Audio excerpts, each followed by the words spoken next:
waxaan rabaa qola hadda oo dhalinyaro oo fadhiyo kulay ma aqaano committee la soo qoray ama message waxa la dhahay gobsani maxay u hadli weyday waxaan rabaa horta inaan idinka shaafiyo aniga waxa ku soo baxay doorasho dadban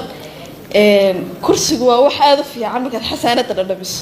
waxaan rabaa inaan soo noqdo dani iguma jirto doorasho dadban iyo culeyskeedii jiitankeedii xisbiyada marka laga sheekeynayo aniga hadda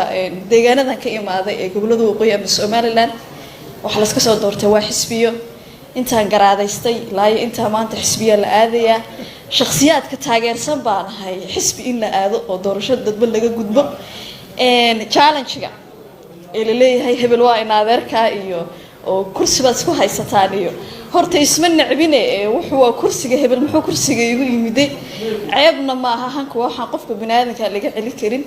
aniga ka gobsan ahaan hadii hankayga wax laga weydiiyo waxa la xasan sheekh qofka ku xigay madaxweynaha noqdo laakiin waanan